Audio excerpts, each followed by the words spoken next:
Okay, so the only lesson I'm teaching today is how do you find the surface area of a sphere. The surface area of a sphere, draw it in that space that you've got there. Copy that down. Anything in blue or purple, I suggest that you copy down because it's me showing you the formula that you need or me showing you how to work it out. So the formula for the surface area of a sphere, wait, that doesn't look like a sphere right now. That looks like just a circle.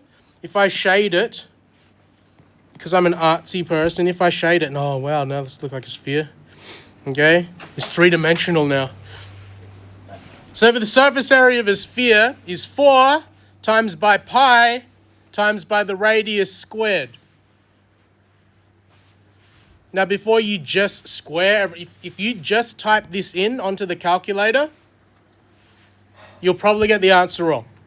You need to deal with the squared first because bed mass, what does the B stand for in bed mass? Brackets. Brackets? Are there any brackets here? No. No? So you don't need to deal with that. But what does E stand for? Equation. No. Sorry, someone said? Exponent? Exponent? Is there an exponent here? Yes. So you have to deal with that first. So find the radius, then you square it, then you times it by 4, then you times it by pi. So let's demonstrate that like I did last time. I pretty much give you the answer to the first one. The surface area of the sphere, all you are doing is plugging things in that you know from the question. So is that a sphere? Is A sphere?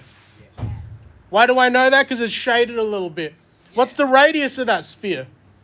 1, 2. No. 3, 7. The radius is from the middle to the edge, so you're already given the radius, okay? 2.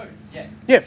So the surface area is 4, that's the same as there, times by pi, that's the same as there, you don't get a choice. This is where you get the choice. Radius is 2, and you square it. That you're working out.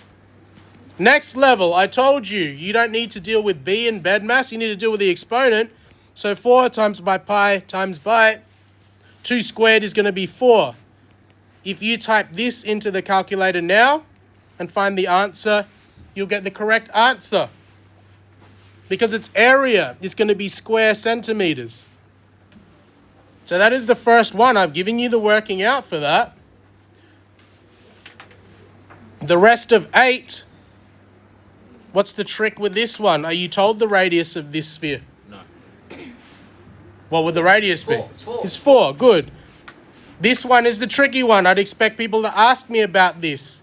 You'd probably sitting there going, why would you ask me a question about half of a sphere? Well, I've given you the surface area of a full sphere. What could you do to the answer? Half it.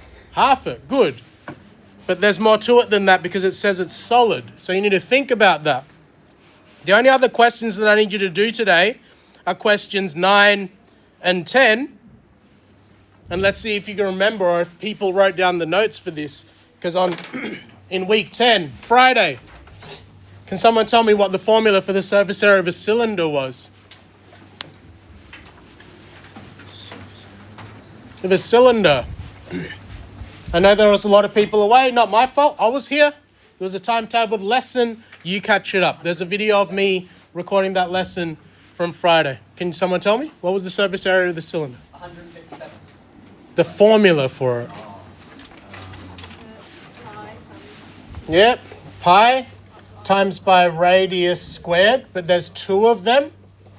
Why? Because there's 2 circles on either end, plus 2 times pi times by the radius, radius in capitals, times by the depth. That's the rectangle that spins around it. That's the surface area of a cylinder. Surface area of a cone, pi times by radius squared plus pi times by r times by s. If you didn't get that down on the Friday because you were away, not my concern. I was here. So you can sort that out for yourself. I'll stop the recording now so you can chat.